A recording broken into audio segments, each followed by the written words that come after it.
सो आज हम लोग एक जनरल लव रीडिंग करेंगे। Focus on the person on your mind, जिसके बारे में भी आप जानना चाहते हो। It can be a one sided love, it can be a romantic relationship, it can also be crush, a family member, anything, कोई भी इंसान हो सकता है। Just focus on the person and let's see कि ये इंसान के मन में आपको लेकर क्या थॉट्स है। ओके जो लोग रेडी हो, आई एम रेडी करके कमेंट करके लिखो। आई एम रेडी। जो भी उस इंसान के बारे में फोकस कर पा रहे हो एंड देख पा रहे हो, just comment that I am ready. Okay, ठीक है। Deep breath in and breathe out.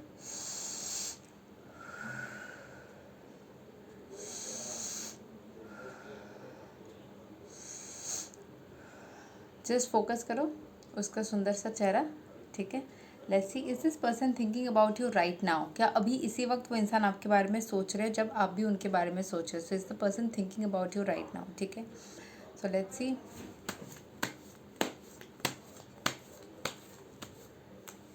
Okay, यहाँ पे ओवर थिंकिंग कार्ड आया है, which show somewhere in the dreams the person is thinking about you.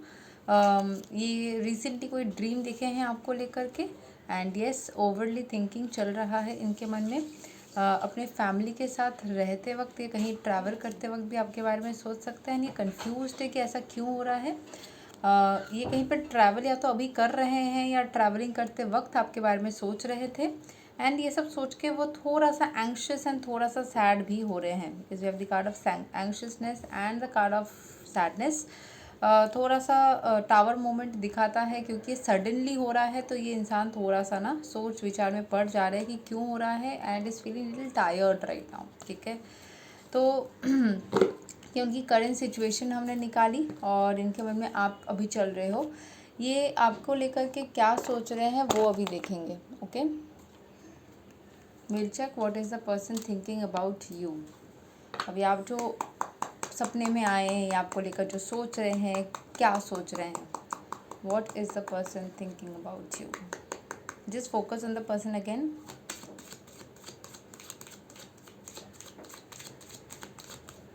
Okay, wow, we got the lovers, जहाँ पे आके रुका है। तो ये आपके साथ एक लव रिलेशनशिप रखना चाहते हैं, टाइम लेना चाहते हैं। टेम्परेंस कार्ड शोज की धीरे धीरे, पेशेंस के साथ, पीस के साथ, आराम आराम से आगे बढ़ने के लिए सोच रहे हैं। ऑफर करना चाहते हैं बट खुद को रोक रहे हैं। जल्दबाजी करने से उनको या तो डर लग रहा है कि दिल टूटेगा या something will happen. The person, empress card in reverse shows that the person wants to come towards you and wants to make you their ultimate love, but इनको ब्रेकअप का डर है। या तो यहाँ पे बहुत सारे लोग हैं जो कि यहाँ पे अगर आप लोग रिलेशनशिप में हो या क्रश स्टेट में हो या फ्रेंडशिप स्टेट में हो, तो बहुत सारे लोग हैं जो यहाँ पे ब्रेकअप से निकले हैं एंड एक न्यू कनेक्शन की तरफ जा रहे हैं, ऐसे भी हैं। तो वो सारे जो आपके पार्टनर है या पर्सन है जो भी है, वो थोड़ा सा अपने आप को हीलिंग कर रहे हैं। This card of healing also, वो खुद को हील कर रहे हैं। थोड़ा हीलिंग के बाद में इस ब्रेकअप वाली एनर्जी के डर से या ब्रेकअप के सिचुएशन से अगर वो निकले हैं, तो उससे निकलने के बाद में वो आपके तरफ आएंगे। Empress card, as I told you, is a love energy. तो उसके बाद ही वो आपकी तरफ आएंगे और ऑफर करेंगे their cup of love. First they need to heal themselves completely. ये कोई रिसेंट ब्रेकअप से निकले हुए पर्सन है, जिन लोगों के पास में न्यू पर्सन है।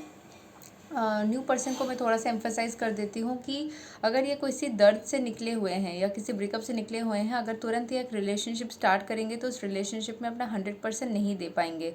उसमें वो आपकी गलतियाँ बिना मतलब का ढूंढना स्टार्ट कर सकते हैं, ये चीज़ें हो सकती है। इस वजह से इनको टाइम चाहिए। एंड अगर ये एग्जिस्टिंग कनेक्शन है तो इनको डर है कि कहीं ये रिश्ता ख़त्म ना हो जाए, तो इसीलिए वो थोड़ा सा टाइम ले रहे हैं इस रिश्ते के गहराई को समझने के लिए। इनको कहीं ना कहीं डर है कि शायद ये ख़त्म ना हो जाए। आपके बारे में सोचते हैं तो उनको बहुत ज़्यादा हैप्पीनेस फील होती है। Yes, it's a collective general reading.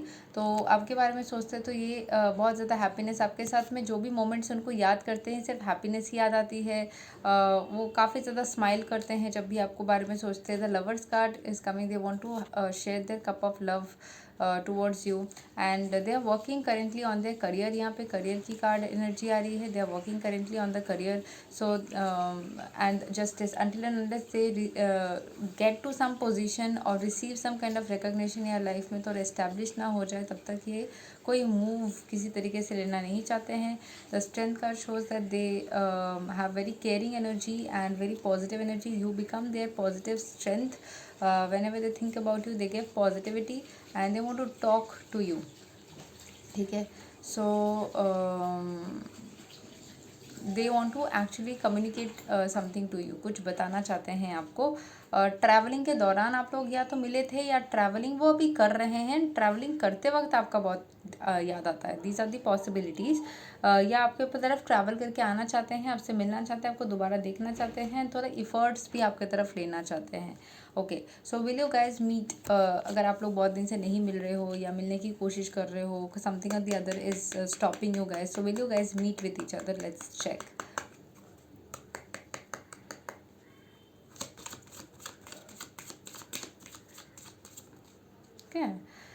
We got a yes which flipped, भाग के आया है yes card and a no card together, and मेरे पास में एक नो कार्ड भी इधर आया है। सो माइनर आर्काना में नो है तो तुरंत नहीं मिलोगे, रिसेंट में नहीं मिलोगे। Hierophant is a yes card but a later delayed yes, तो यहाँ पे कुछ महीने या साल का सिलसिला दिखाता है। सो रिसेंट में अगर कुछ दिनों में पूछ रहे हो कि मैं क्या 2-4 दिन में, 5 दिन में, इसी महीने में मिलूंगी, तो इट्स इज अ नो। तब आपको दिल टूटने वाला है उस आंसर से, जैसे no card. But we got the hierophant along with that. Hierophant shows yes card, but ये 5 महीने, 5 साल या डीले को दिखाता है। सो हम ऐसे देखते हैं क्या इस साल 5 महीने में आप मिल सकते हो? Let's confirm like that.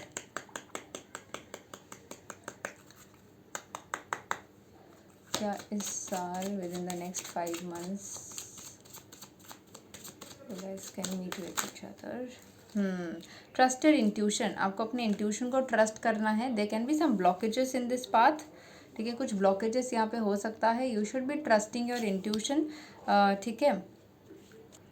सो अभी थोड़ा सा ना ये सेल्फ डिस्कवरी मोड चल रहा है। हर्मिट कार्ड शोज की इंसान अभी बहुत ज़्यादा स्ट्रगल कर रहा है अपने करियर को लेकर के। बहुत सारे लोग इसमें डॉक्टर हो सकते हैं जो नीट के एग्ज़ाम देना चाह रहे हैं, या फिर अपने करंट करियर में थोड़ा रेस चाह रहे हैं, कुछ ना कुछ तरीके से चाह रहे हैं, कोशिश कर रहे हैं कि थोड़ा ग्रोथ एंड प्रोस्पैरिटी हो जाए, एंड थोड़ा कंफ्यूज है अपने लाइफ में, डिसीजन मेकिंग में। तो जब तक ये अपने करियर में थोड़ा सा अच्छे पोजीशन में नहीं आ जाते हैं वो नहीं मिलेंगे। मैं ऐसा देख लेती हूँ क्योंकि हायरोफेंट 5 साल को दिखाता है। So though it's a long time but at least कुछ आइडिया मिलेगा। क्या ऐसा होगा कि within 5 years you guys will meet again?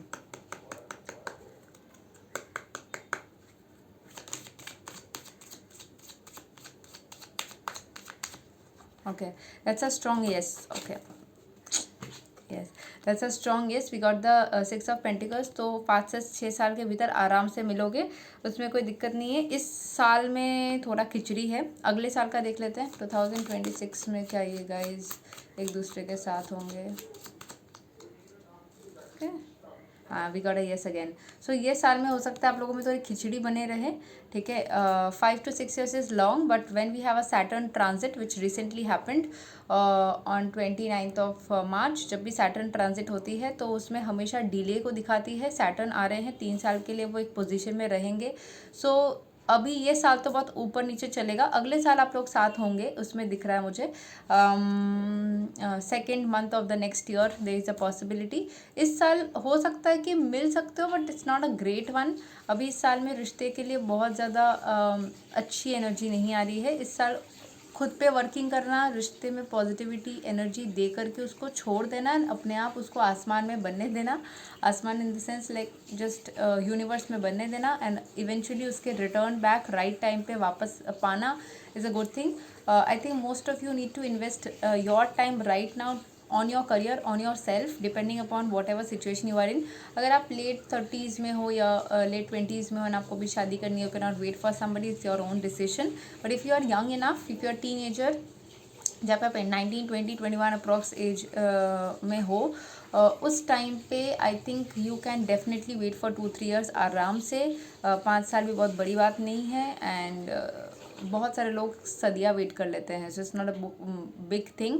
आप ग्रेजुअली उस इंसान के साथ में यूनियन को एक्सपेक्ट कर पाओगे ना, परमानेंट यूनियन को एक्सपेक्ट कर पाओगे। आई डोंट से कि आप मिलोगे बस तो कुछ ही करोगे एंड देन वापस से लड़ने लग जाओगे, it's no use. Hidden feelings देख लेते हैं ना, आपके लिए गाइडेंस देख लेते हैं। I also check from the time cards कि क्या आ रहा है, by when can you expect some kind of a meetup और अ कम्युनिकेशन और अ मैसेज और a call from your person. Let's सी।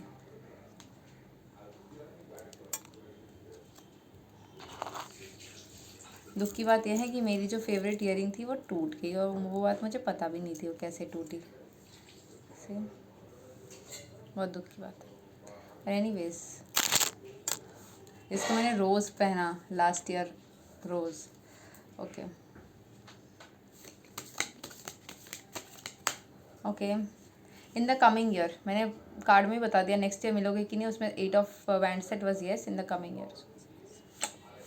ठीक है, 7 दिन में हो सकता है कि आपके तरफ कोई कम्युनिकेशन छोटा मोटा आए, आपको कोई साइन सिंबल दिखे या कुछ तो हो, बट कमिंग ईयर में आप लोग दोबारा मिलोगे, दैट्स फॉर श्योर। ठीक है, 7 to 18 डेज में you can expect something towards you.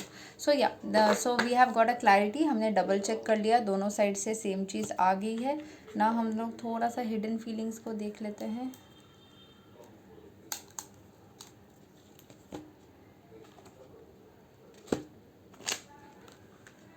आप लोगों को अगर मेरी वीडियो अपने साथ में रेजोनेट करती हुई दिखती है तो आई क्लेम दिस करके आप इसको लिख सकते हो, ग्रैटिट्यूड दे सकते हो यूनिवर्स को। ये साल we have got a lot of transitions happening, so next year is definitely going to be good. वो थोड़े से कंफ्यूज है आपके पर्सन, बिकॉज वो बोल रहे I do love you, you are not the right person for me. तो maybe somebody is telling them to that कि आप सही नहीं हो या आपके साथ शायद सही नहीं चलेगा, बट वो आपको बहुत प्यार करते हैं। ठीक है, so they have this confusion in the mind. Let's see what else are they thinking. Okay, you are my strength, I feel romantic for you. ठीक है, या सो आप उनके स्ट्रेंथ हो, आपको लेकर ये रोमांटिक फील करते हैं। Let's see from the centre what we got. I don't care about you any more, I still remember the day we first met. So वो अभी आपके ऊपर फोकस नहीं करना चाहते, they don't want to focus much, they have a conflicting thought कि शायद आप उनके लिए सही नहीं हो, इसीलिए वो केयर नहीं करते। But they remember the first day that you guys met and they fail to express themselves. they want to make love with you and they can't see you crying, but they have a lot of love for you. So I think कि with time as you heal yourself and जितना आप अपने ऊपर focus करोगे, gradually चीज़ आपके favour में होता start हो जाएगा। This year since we have major transitions of Saturn which is going to stay for 3 years, बीच में retrogression of Saturn होगा, जिस वजह से 3 साल का बन रहा है 2.5 साल के जगह। 6 मंथ्स का रेट्रोग्रेशन इसी साल होगा। नेक्स्ट इज हमारे पास में जुपिटर का ट्रांजिट होगा 2 बार इस साल में, एंड राहु केतु का ट्रांजिट होगा 1 बार, 1.5 साल के लिए वो रहेगा। So we have major transitions happening. बाकी वीनस, मरकरी, मार्स, ये सब ट्रांजिट करते ही रहते हैं। रेट्रोग्रेड में जो भी घटनाएं घट रही है, मान लो तुम सीधा चल रहे थे, तुमको कोई रस्सी से पीछे खींच रहा है, so how will you feel? You feel very stuck, confused, irritated. So वो प्लैनेट वैसा फील करने लग जाता है, बट ये पीछे कोई खींचता नहीं है। It's like a illusionary view that we have कि प्लैनेट वैसे ही चल रहा था। अर्थ के पर्सपेक्टिव में उसकी जो अलाइनमेंट है वो ऐसी बन जाती है कि हमें वैसा दिखता है। So we find that things are actually, मतलब experimentally for years it has been found कि रेट्रोग्रेड के दौरान आपको थोड़ी इरिटेशन फील होती है, चीज़ें उथल पुथल होती है, उस प्लैनेट के एडवर्स एनर्जीज़ को देखने को मिलती है। So last year also we had a Saturn retrogression for 6 months, it was very terrible. Saturn retrogression के दौरान बहुत सारे ब्रेकअप्स हुए थे, बहुत सारे इरिटेशन हुए थे। When ever I got a call from anybody and said कि मुझे मेरे रिलेशनशिप में प्रॉब्लम चल रही है, आई यूज्ड टू से कि इस डेट से हुई है, इस दौरान हुई है। सो आई ऑलवेज अंडरस्टूड कि क्या हुआ है। इट वॉज अराउंड जून जुलाई से स्टार्ट हो गया था, मई एंड से उसकी प्रभाव स्टार्ट हो गई थी, 28-29 मई से था। It was around till October November. So most of the people 2024 के इस दौरान में प्रॉब्लम फेस करे थे। There was also Jupiter transit there were Mercury, Venus retrogradations and transits also. So a lot of things happened. बहुत किसी का breakup उस टाइम पे प्रॉब्लम्स इश्यूज रिलेशनशिप में हुई थी. सो इस ईयर ऑल्सो हमारे पास में बहुत सारे उथल पुथल है, but last year we only had Saturn का रेट्रोग्रेड, जुपिटर ट्रांजिट एक बार होता ही है, and this Venus, Mercury and Mars का होता रहता है. So we won't focus on them, but mainly we will be focusing on the people जिनके चार्ट में मेजर ट्रांजिशंस हो रही है. मैंने लास्ट बार भी बात की थी, मैंने इसके ऊपर डिटेल में बात किया है कि मून साइन हो, सन साइन हो या असेंडेंट हो, जो कि वेस्टर्न एस्ट्रोलॉजी में ये लोग बहुत अच्छे से बताते हैं, वेदर इट्स ऑफ मून, सन और राइजिंग, विच मीन्स कि वेस्टर्न एस्ट्रोलॉजी का कंसेप्ट एक्चुअल में ट्रू है. आपका मून साइन है, सन साइन है या राइजिंग है, मतलब असेंडेंट है या लग्न है, तीनों में ही अगर ये आपका पाइसिस है, मेष राशि यानी एरीज है, या कुंभ राशि यानी एक्वेरियस है, या फिर आपका दो और साइंस होते हैं, दैट इज लियो है, या फिर उस साइड से सैजिटेरियस है, इनमें से कोई भी है, then you are being termed under Saturn's phase of साढ़े साथी और धैया, which means Saturn is either sitting on you or it was just on your previous, तुम्हारे जहाँ बैठे हैं उससे प्रीवियस साइन तुम्हारा है, या जहाँ बैठे हैं उससे बाद वाला साइन तुम्हारे है, या फिर तुम्हारे साइन के ऊपर उनको तिरछी नज़र गिर रही है, सैटर्न की तिरछी नज़र. Fourth from where he sitting and eighth from where he sitting, दोनों आँख उनकी नज़र. When you look at something you get an illusionary viewpoint of this side and this side. So fourth and eighth वो angle wise होता है. Apart from that also, if you are from any other star sign, it doesn't mean that Saturn doesn't has an effect on you. आपके कुंडली के कहीं ना कहीं Saturn या तो बैठा रहता है या अपना दृष्टि डालता है. That's very obvious. Taurus people also have a Saturn's दृष्टि on them. Libras have a Saturn दृष्टि on like Saturn sitting Libran जो लोग हैं on their job house, looking into their 8th house which is the house of sudden events. So हर किसी के chart में Saturn कहीं ना कहीं देख ही रहा है. It's not a big deal. So always you have to do good karma. ये सब टर्मिनोलॉजीज दी गई है साढ़े साथी धैया का, but apart from that Saturn is always sitting somewhere in your chart and looking into some other house of your chart. So you have to be okay with that. Saturn हमेशा आपकी ज़िंदगी का एक हिस्सा है, कभी भी वो ऐसा नहीं है कि चला गया. साढ़े साथी चला गया तो चला गया, ऐसा होता नहीं है भाई. वो चला जाता है उस टर्मिनोलॉजी या फेज़ के लिए उस टर्म को दिया गया. अपार्ट फ्रॉम दैट वो हमेशा ही आपके कुंडली के कहीं ना कहीं रहते ही है. So it's always there. That's why बोलते हैं गॉड हमेशा देख रहे हैं, आपको देख रहे हैं. So be very generous, humble, caring, calm, quiet, confident in your life. ठीक है, और हनुमान जी को हमेशा मानो. I check the hidden thoughts of your partner from the black cards and आपके लिए थोड़ी गाइडेंस भी निकालेंगे. ठीक है, या it will give you positive results as per your karma as well, but it will test you. ठीक है, I wish I could be a different person. आपके पर्सन थोड़ा अलग होना चाहते हैं. I don't want to be alone, वो अकेला नहीं रहना चाहते हैं. वो I can't express myself, वो आपको एक्सप्रेस नहीं कर पा रहे खुद को. ठीक है,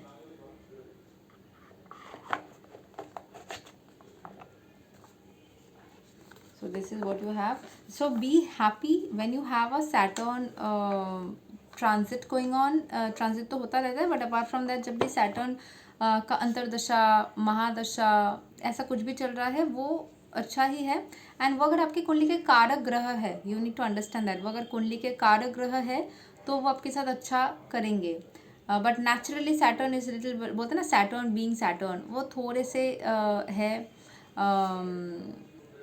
थोड़े से क्या बोलते हैं, गुरुकुल के स्ट्रिक्ट टीचर है. So he will be strict even if is your कारक ग्रह, बट कारक मीन्स इज योर फ्रेंड. कारक ग्रह कोई मेरे साथ एस्ट्रोलॉजी क्लासेस करते हैं तो मैं सिखा दूंगी. When ever is sitting in your first, fourth, seventh और 10th हाउस और on your 5th and 9th, इनके अगर वो लॉर्ड्स है तो वो आपके कारक ग्रह है.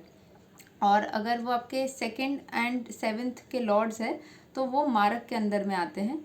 एंड बाकी बाधक होता है आपके कुंडली से, वो काउंटिंग हो रहता है एज पर योर लग्न. We can check which planet is a बाधक. Even 6th, 8th, 12th are मारक. सो ऐसे हम फाइंड कर सकते हैं कौन सा प्लैनेट आपके लिए अच्छा है, कौन सा नहीं है. नीच का होके भी बहुत सारे प्लैनेट्स नीच भंग करके जाते हैं. So there lot of things in your chart, in your kundli. So if you want to get a proper Kundli analysis from me, you can definitely connect with me. And if you want a tarot reading or a numerology reading, you can connect with me for the same. And एक बार देख लेते हैं कि मोनोलॉजी deck से new moon recent में गया है कि आपके लिए क्या गाइडेंस है from the moon.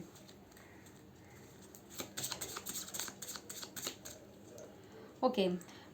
Open up to change. As I told you, the phase of Saturn also says the same. And new moon in Aquarius. I don't know new moon कहाँ पे था इस बार. New moon was in Pisces, was it? I think so. I'm not sure. Yeah, I think so. So ये new moon in Aquarius का card आया है, but we had in Pisces. So open up to change. You have to be open to change and let your fears dissolve. Whenever there will be a full moon in Cancer, this will be more like a change. जब आपके अंदर fears आ सकते हैं, you have to get out of all the fears and you have to go deeper. Okay आपको deep जाना है and you can take inspired action. अगर अभी आपको लगेगा कि कैसे पता चलेगा न्यू मून स्कॉर्पियो में है या कैंसर में है या एक्वेरियस में है, कुंडली में पंचांग में दिखता है कि चंद्रमा कौन से कॉन्स्टिलेशन यानी राशि या ज़ोडिएक साइन पे ट्रांजिट कर रहा है. इसके बारे में मैंने एक बार समझाया था, मैं दोबारा समझा देती हूँ कि ये जो सन साइन मून साइन या जो भी साइंस है ना, ये कॉन्स्टिलेशंस है, ये सारे स्ट्रक्चर्स है आसमान में, ये सारे स्ट्रक्चर्स है ही.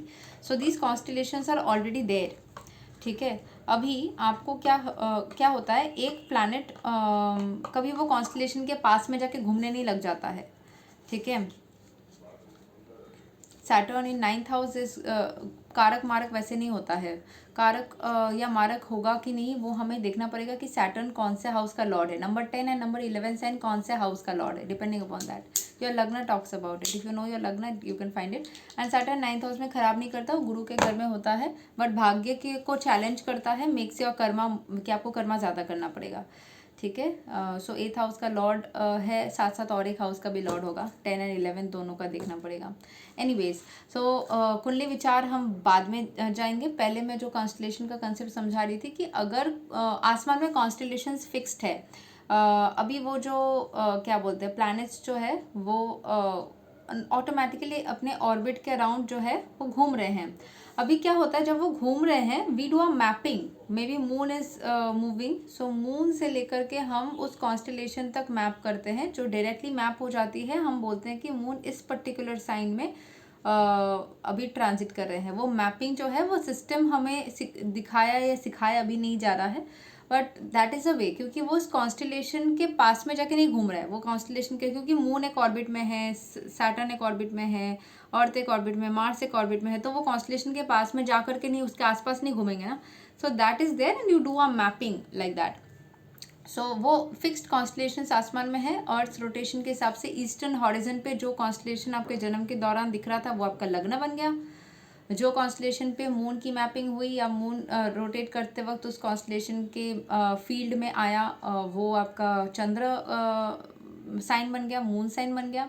एंड सन के साथ में जिस कॉन्स्टलेशन की मैपिंग हुई उस टाइम पे वो आपका सन साइन बन गया. एक महीने तक एक सन साइन, क्योंकि सन नेग्लिजिबली हमें साइंस ने भी पढ़ा है, सन रोटेट या रिवॉल्व नहीं कर रहा है बट नेग्लिजिबली करता है, इसीलिए वो सन साइन आपका एक महीने में चेंज होता है, नहीं तो वो चेंज नहीं होता.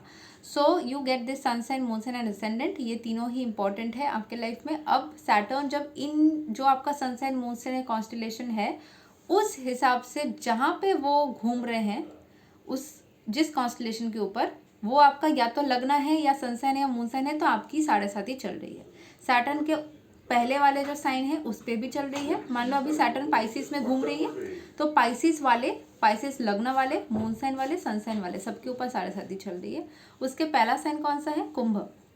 और लिस्ट है एक रोटेशन लिस्ट है, पहले एरीज आएगा, फिर टॉरस आएगा, फिर जेमिनी आएगा, फिर कैंसर आएगा, लियो आएगा, Virgo, Libra, Scorpio, Sagittarius, then we have Makar यानी कैप्रिकॉर्न, कुंभ एंड पाइसिस. यही लिस्ट में ही चलेगा. You have to go by order only. So उसमें पाइसिस का पहला वाला साइन था कुंभ, उसका बाद वाला है मेष. तो सारे कुंभ वालों के ऊपर भी लास्ट फेज चल रहा है एंड मेष वाले के ऊपर भी. It's not moon sign only, moon sign, sun sign, लग्न तीनों के ऊपर ही इफेक्ट करता है. And same for Sagittarius and Leo. ठीक है. सो लियो में क्यों इफेक्ट कर रहा है, क्योंकि तिरछी नज़र गिर रही है। सैटर्न पाइसेस में बैठ के अपना, जैसे तुम स्ट्रेट देख रहे हो, मैं यहाँ पे स्ट्रेट देख रही हूँ, बट मेरी आंखें ना साइड में क्या है, वो साइड का बेड भी देख पा रहा है और इस साइड में क्या है वो भी देख पा रहा है। When I am looking straight I can see like this no, मैं दो आंखें इस साइड के इल्यूजनरी विजन भी देख पाता है। सो सैटर्न पाइसेस में बैठ के अपने तिरछी नज़र 4th हाउस तक एंड 8th हाउस तक दे पाता है। So being a human being also your eyes can see this side and this side, है नहीं, सब देख पाते हैं। सो इसीलिए 4th हाउस जो है पाइसेस से वो लियो है, एंड जो आपका इससे है वो है आपका सैजिटेरियस 8th। तो इसीलिए इन दोनों के ऊपर दृष्टियाँ है, ठीक है। So that's why they are getting धैया। नाउ दिस दृष्टि will change when Saturn 2.5 साल बाद शिफ्ट होकर के एरीज में चले जाएंगे, तो नेक्स्ट वाले साइन में दृष्टि आ जाएगा, तब वो लियो से छोड़ के वर्गो वाला के ऊपर आएगा, सैजिटेरियस को छोड़ देंगे और उसके बाद वाला यानी नंबर 10 कैप्रिकॉर्न में आ जाएगा। ऐसे चलता रहता है। So that's why you always if you have combination of suns and moons and लगना ना, तो आपके कुछ ना कुछ सैटर्न का चलता ही रहता है। धैया में साढ़े साथी का ही जो होता है, साढ़े साथी के अंदर 7.5 साल के लिए होता है, धैया के लिए 2.5 साल के लिए होता है। That's the difference, no difference, ठीक है, इट्स ऑल द सेम। तो आपको इस दौरान क्या करना चाहिए, you have to be very humble, you have to be very kind. कुछ जनरल चीज़ें कर सकते हो, वॉशरूम का कमोड अपने आप ब्रश लेकर के हार्पिक डाल के खुद से सफाई करो। वॉशरूम का कमोड जो कि तुम्हारे घर में सब तुम और बाकी लोग भी यूज़ कर रहे हैं, वॉशरूम का कमोड यूज़ करो, सिर्फ नीचे लोगों के वाले काम करना। अपने जूते खुद सफाई करो, ठीक है। अपना बिस्तर खुद साफ करो, अपना रूम खुद साफ करो। हो सके तो ज़मीन पे बिस्तर बना करके सो, और अच्छा है, ठीक है। अगर गर्मी का समय है सब कर सकते हैं। हो सके तो नीचे बैठ के खाओ, ठीक है। हो सके तो डॉग्स को, कैट्स को, क्रोस को, चींटियों को खिलाओ। झाड़ू लगाना, cleaning of your house, I already said. हो सके तो अपने रूम का क्लीनिंग करो, उससे शुक्र भी स्ट्रांग होगे जो शनिदेव के फ्रेंड है। हो सके तो अपने कपड़े खुद धो, खुद सुखाओ, खुद रखो। हो सके तो सब कुछ खुद करो, डू योर ओन वर्क, ठीक है। एंड हो सके तो अगर तुम्हारे घर में कोई आकर के हाउस हेल्प है, मान लो बर्तन नहीं कर सकते तुम या खाना नहीं पका सकते तुम, तुम्हारी मम्मी खाना पकाती है तो मम्मी को थैंक यू बोलो, या अगर कमाते हो तो कुछ कुछ गिफ्ट मम्मी को दो। नहीं कमाते हो पॉकेट मनी जमा करके बाद में भी दे सकते हो। और अगर मेड सर्वेंट है तो अगर उनको कुछ भी दे सकते हो, लाइक कभी स्वीट्स खिला दिया, अगर वो चाय बना के पिला दिया, या उनको कभी कुछ नया कपड़ा दे सकते हो। These things you can do, ठीक है। So this will help you.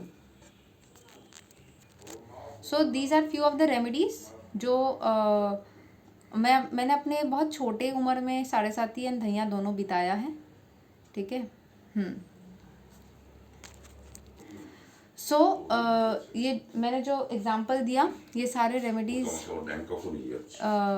जो इजी सिंपल रेमेडीज़ है, ये करो। लोग क्या बोलेंगे आपको, पीपल के पेड़ पे जाओ और दिया जलाओ, पीपल के पेड़ को पानी दो, आप शनिदेव के मंदिर में शनिवार के दिन जाओ, वहाँ पे कुछ पैसे दो या प्रसाद लो, ये सब भी कर सकते हो, ठीक है। ये सब भी कर सकते हो, इसमें कोई दिक्कत की बात नहीं है, आप ये सब भी कर सकते हो। बट इस सब के पीछे भी कहानी है, ठीक है। जैसे कि मान लो पीपल के पेड़ क्यों, क्योंकि शनिदेव एक टाइम पे बहुत खुद ना ओवर कॉन्फिडेंट हो गए थे कि मेरे पास पावर है। इस ओवर कॉन्फिडेंस के पीछे भी कहानी है कि वो एक बार भगवान का ध्यान कर रहे थे, उनकी बीवी बहुत गुस्सा हो गई थी, बोली थी कि तुम मेरे तरफ देख ही नहीं रहे हो, आंखें खोल के जिसके तरफ देखोगे उसका ज़िंदगी बर्बाद हो जाएगा। So this curse act like a power to him. तो वो जब भी किसी के ऊपर गुस्सा होता था तो उनको जा कर के ना वो कर देते थे, क्या बोलते हैं, कर्ज कर देते थे, मतलब देख लेते थे। तो उस तरीके से उन्होंने देवताओं के साथ में एक बार लड़ाई हो रही थी, सूर्य देव बाकी देवताओं के साथ में, तो उन्होंने फिर क्या बोलते हैं, बहुत ज़्यादा उद्दंड मचा रखी थी, सबको परेशान करे थे। तो सब परेशान होकर के अल्टीमेटली शिव जी के गणों को भी उन्होंने एकदम हालत ख़राब कर दिया। तो शिव जी ने खुद आकर के अपनी तीसरी आंख थोड़ा सा ओपन किया था, ठीक है। उसके बाद में जा कर के शिव जी के आंखों के दृष्टि के वजह से वो बेहाल होकर के पीपल के पेड़ पे गिर गए थे और वहाँ पे बहुत टाइम तक गिरे पड़े थे। शिव जी ने फिर अपनी ब्लेसिंग्स देके उनको सीधा किया था। तो वो तब रियलाइज़ किए थे, क्योंकि पीपल के पेड़ पे वो जाके गिर के उनको रियलाइजेशन हुई थी। इसीलिए हम पीपल के पेड़ पे जाते हैं तो शनिदेव की एनर्जीज वहाँ पर हमें मिलती है। हम डाउन टू अर्थ वाली एनर्जी में जाते हैं एंड वो सही रहता है हमारे लिए। तो ये वाला चीज़ कर सकते हो। नेक्स्ट क्या होता है, क्यों हनुमान जी का बोला जाता है, क्योंकि शनिदेव को ऐसा माना जाता है कि रावण ने अपने संतान, आई थिंक मेघनाथ के लिए या किसके लिए, मुझे बच्चे का नाम याद नहीं आ रहा है, बट उसकी कुंडली में सारे प्लैनेट्स को ना कैदी बना दिया था 11th हाउस में, बिकॉज 11th हाउस था विश फुलफिलमेंट हाउस। सबको वहाँ पे कैदी बना देते कि सब वहाँ पे रहेंगे तो वो अमर हो जाएगा नेचुरली, उसकी कुंडली वैसी बनेगी तो कोई कुछ नहीं कर सकता। शनिदेव सिर्फ नहीं माने थे और 12th हाउस में जाके बैठ गए थे।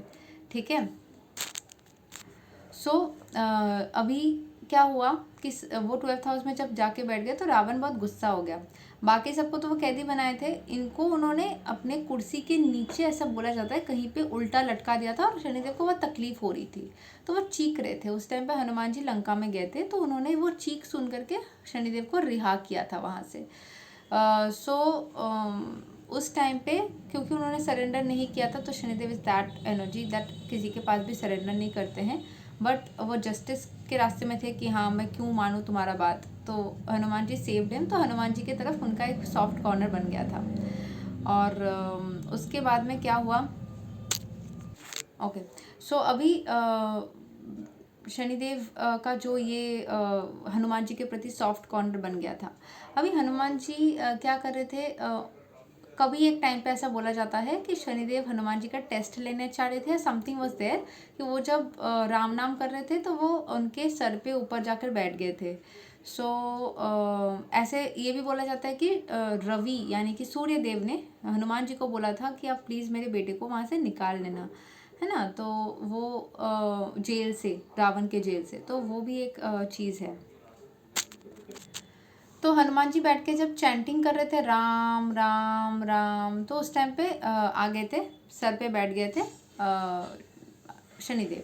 तो हनुमान जी ने क्या किया, एक एक पत्थर लेकर शनिदेव के ऊपर ही रखने लग गए। इतना भारी हो गया था कि शनिदेव जो है वो क्या बोलते हैं, चले गए।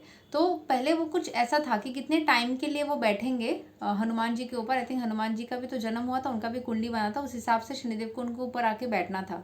तो वो इतना पत्थर रखने लग गए कि वो 2.5 साल में निकल के चले गए। इस वजह से धैया का कॉन्सेप्ट आया था। और जब वो रावण के वहाँ से निकलने जा रहे थे तो उनका एक पैर टूट गया था, समथिंग हैपेंड, जिसके वजह से वो 7.5 का कॉन्सेप्ट आया था, समवेयर लाइक हाफ लेग, एक लेग वो रख नहीं पा रहे थे। और ऐसा भी बोला जाता है उनके मदर ने उनको हर्ट किया था पैर में, जो उन्होंने चाहते तो पूरा रिकवर कर सकते थे बट उन्होंने रिकवरी नहीं किया। तो इस वजह से वो थोड़ा लंगड़े होकर चलते थे, इसीलिए लंगड़े लोगों का हेल्प करना अच्छा होता है। और जो आंखों में प्रॉब्लम है उनके, क्योंकि उनकी आंखों में दृष्टि का प्रॉब्लम दे दिया गया, तो आंखों में जिनका प्रॉब्लम है उनको हेल्प करना चाहिए। इस वजह से। एंड 19 साल क्यों होता है उसके पीछे का लॉजिक मुझे पूरी तरीके से नहीं पता, क्योंकि वो पूरा रोटेशन साइकिल जो है, आई मीन रेवोल्यूशन साइकिल है, वो 30 साल का है और उसमें से 19 क्यों चूज़ किया गया, इसका पीछे का कुछ रीज़न होगा। क्योंकि हर प्लैनेट को, ऐसे राहु भगवान को 18 साल मिला, मंगल को कुछ 7 साल मिला, वीनस को 20 साल मिला। इस कौन से कॉन्सेप्ट से ये हुआ है उसके पीछे का हिस्ट्री मुझे नहीं पता, because these are all having some history. वो मुझे अभी तक नहीं पता है। मैंने सर्च किया था, मुझे मिला भी नहीं है, तो कभी मिल जाएगा तो मैं बता दूंगी। बट अभी तक जो पता है कि उनका पैर में कुछ प्रॉब्लम है, तो वो दोनों पैर रख नहीं पाते हैं, एक पैर में थोड़ा सा उनको प्रॉब्लम होती है, तो इसलिए वो हाफ वाली कॉन्सेप्ट आती है, 2.5 वो वाली कॉन्सेप्ट आती है, because he can not put his full legs. वो नहीं तो 3 पूरा हो जाता या 8 होता, समथिंग लाइक दैट। 8 नंबर है ना सैटर्न का, तो 8 नहीं हो पाता। Some kind of a concept is with his legs. ठीक है, ये थोड़ा पुराना टाइम पे सुना था तो हल्का हल्का वो धुंधला सा हो गया, but there is something. And Surya Dev के साथ में हनुमान जी की दोस्ती है, क्योंकि सूर्य देव पवन पुत्र है और सूर्य देव को हनुमान जी ने बचपन में लड्डू समझ के निगल दिया था। और जब वो निगल रहे थे सूर्य देव को, तो उस टाइम पे सूर्यदेव ने अपने तेज को कम कर लिया था, फिर बाद में उनको सूर्यदेव को भी बाहर निकालना पड़ा। इन सब से मतलब हनुमान जी शिव जी का अवतार ना, तो उनके प्रति सब कोई रिस्पेक्टफुल है ही। So there is a lot of stories. तो कहने का मतलब ये है कि ये ट्रांजिट के दौरान you have to be very humble. आप बाकी सारे उपाय करने से ज़्यादा अपने नेचर को ही हम्बल बनाओ, डाउन टू अर्थ बनाओ, be like Shiv ji, very simple and modest. You will be having life very easy in that case. थोड़ा सा डिप खाएगा बट ज़्यादा नहीं, मैनेजेबल है, ठीक है। सो अगर आपकी मेरी रीडिंग्स अच्छी लगती है इसके लिए I am so grateful. And आप मेरे प्रोफाइल को अपने फ्रेंड्स एंड फैमिली के साथ भी शेयर कर सकते हो। Thank you so much. Hare Krishna, Radhe Radhe, जय श्री राम।